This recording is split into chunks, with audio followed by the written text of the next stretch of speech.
ভারতীয় budget airline spice জেটের বিরুদ্ধে বকেয়া নেভিগেশন চার্জ পরিশোধ না করার অভিযোগে নিজেদের আকাশসীমা ব্যবহারে নিষেধাজ্ঞা জারি করেছে বাংলাদেশ। বিষয়টি নিশ্চিত করেছে Civil Aviation Authority of Bangladesh. খবর প্রকাশ করেছে এনডিটিভি ও প্রেস ট্রাস্ট অব ইন্ডিয়া।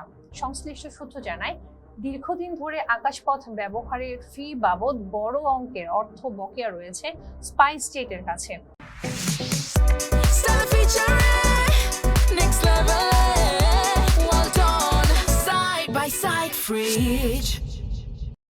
একাধিকবার তাগাদা দেওয়ার পরও পাওয়া পরিশোধ না করায় বাধ্য হয়ে এই সিদ্ধান্ত নেওয়া হয়েছে। ফলে আপাতত বাংলাদেশের আকাশসীমা ব্যবহার করতে পারছেন না সংস্থাটির উড়োজাহাজ। এই নিষেধাজ্ঞার কারণে কলকাতা থেকে উত্তর পূর্ব ভারতের গুয়াহাটি ও স্পোলগামে ফ্লাইটগুলোকে বিকল্প দীর্ঘ রুট ব্যবহার করতে হচ্ছে। এতে সময় ও জ্বালানি ব্যয় দুটোই বাড়ছে বলে জানা গেছে। Flight tracking website flight radar 24 এর তথ্যে দেখা যায়, বৃহস্পতিবার থেকে স্পাইস জেটের একাধিক ফ্লাইট বাংলাদেশ এড়িয়ে ঘুর পথে চলাচল করছে।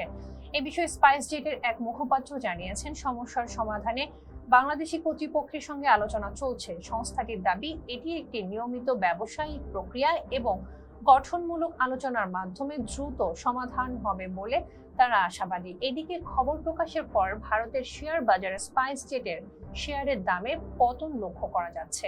বিশ্লেষকরা বলছেন, আকাশসীমা ব্যবহারের নিষেধাজ্ঞা দীর্ঘস্থায়ী হলে সংস্থাটির পরিচালনা ব্যয় ও সময়সূচিতে বড় প্রভাব পড়তে পারে। ফেসডাপি পুলিশ হয়ে থাকার জন্য ধন্যবাদ। Next level, well done, side by side fridge.